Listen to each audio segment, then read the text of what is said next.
Hello, my name is Ethel Gallardo. I'm a teacher training and consultant, and I'm here today to share some highlights on reading comprehension. That's what ultimately we want all our students to do, to read comprehensively.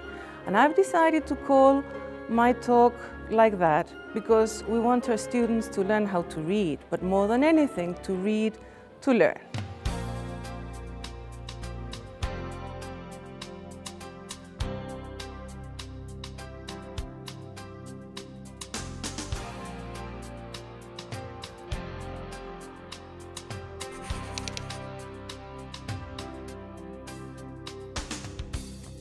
I have organized my talk in 3 sections. In the first part, I'm going to give you some key theoretical issues. We're going to revise and revisit what we understand by reading. Also, why, from this perspective, the way we teach reading has changed. The teaching implications that this new view has on the way we teach reading. In the second part, we're going to see how we can apply all these theoretical issues into the classroom, into real teaching situations.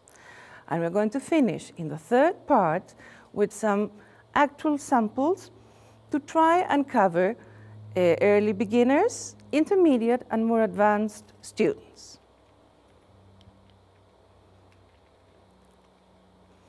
Before we go into what is reading, I think that we all agree that reading is probably one of the most important skills that we want to provide our students with. However, and unfortunately, it is also one of the most difficult skills and competencies to be taught, not only in a foreign language, but also in Spanish. Among others, our students find it very difficult to read because they don't have the necessary vocabulary, the language structures, and many of them are also very demotivated to read. In the times of computers and chats and Facebooks, it is not easy for a book, for a traditional book, even if it's in the internet, to compete with this. So that's why it is very important to try and see how we can approach this with the current situations we have. Let's begin with what is reading.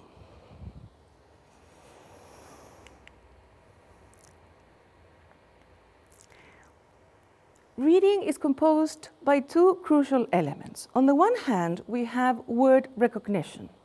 Obvious as it may sound, our students need to learn how to decode words. And that is why, if we think of Spanish, of the way that we learn our particular mother tongue, we are going to remember that we start by making sense of sounds. Then we start putting sounds together. We start blending. And then those sounds make sense. That is why, from this perspective, the first stages of reading, and if we compare that when we start reading in a foreign language, it's comparable to the early stages of reading in our mother tongue, that is why a very good quality phonics is crucial. So far from thinking that reading is only teaching to put words together, it goes hand in hand with oral skills, and at the early stages, high-quality phonics. This, of course, is also related to listening. In the past, not only was reading considered a passive skill, we all know that that's far from being true because reading is anything but passive. Even more reason then to incorporate both as a means but also as an end with the listening comprehension skill.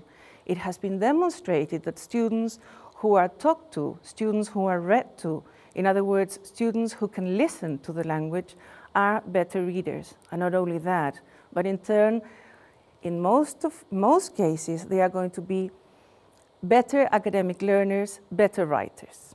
In other words, all the cognitive domain of the world is going to be much stronger.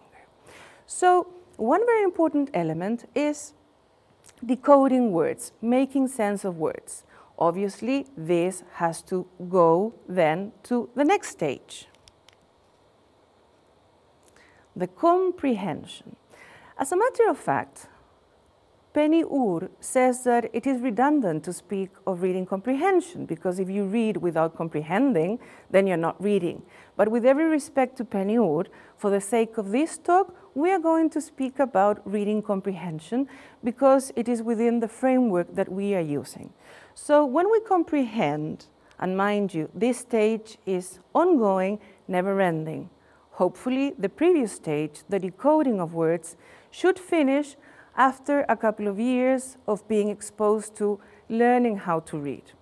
So what do we have in this next element, which, as a matter of fact, is absolutely dependent on the previous? They are both interdependent.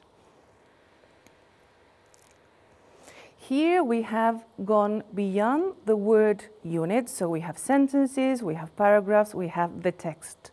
Once my individual words have made sense, I can start making sense of the reading.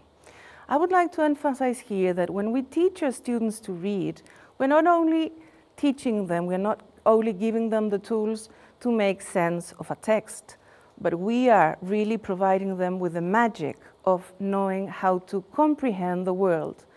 Once they read, they start constructing the surrounding world, and that is absolutely crucial.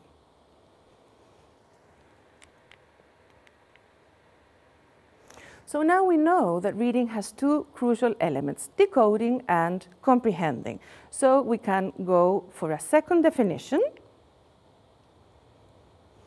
and we can bring into the element of a process. As I said before, in the past, reading was considered to be passive. Not only is that very false, but reading is highly interactive, active, and a process, which means that it's not linear, but it's a cycle.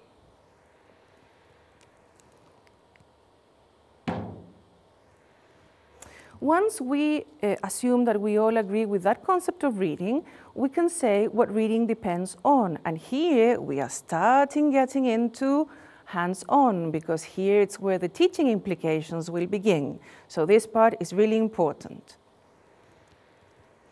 As we have already mentioned, reading is not an isolated or isolating competence, but it should be taught and reinforced and drilled together with listening and oral skills. Reading is highly dependent on the so-called cognitive resources. When we say that, for example, prediction, inference are strategies, those are absolutely essential, fundamental cognitive resources.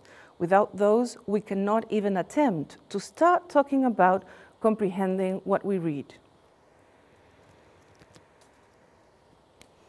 In the same way, you should remember that the importance of the pre-activity has always appeared whenever you have planned a lesson, not only in reading, but in any skill. Well, why is that so important? Because it is in the pre-reading when we start motivating. But how do we motivate? We make it meaningful to children, to learners, to students. But also, we activate prior knowledge. These, colleagues, is something you will never emphasize enough. If the reading does not activate prior knowledge, it will not succeed, no matter how well planned your lesson might be. By saying this, we are not implying that students should know everything about the text or most of it. On the contrary, it can be challenging, it can be new, it might be something totally different to what they are used to. But somehow it has to make that connection so it can really trigger that prior knowledge, or schemata, as they call it in specialized books. At the beginning of the talk, we said that unfortunately many students are not motivated to reading, and it's a very common complaint among parents, teachers, etc. Well, the way in which we present the reading is directly related to motivation. If we make sure that it activates prior knowledge, we are 99% assuring that it's related to their world, so it's meaningful. And meaningfulness is usually related to being motivated. Expectations, a word of warning. Sometimes as teachers, we want the world for our children, for our learners, and we would like them to achieve as high as possible. But sometimes a simple, very down-to-earth, very daily life activity can contribute in a much stronger way than a very fancy elevated text. So let's keep expectations realistic, but not by means of bringing down what we would like them to learn. On the contrary, high hopes, but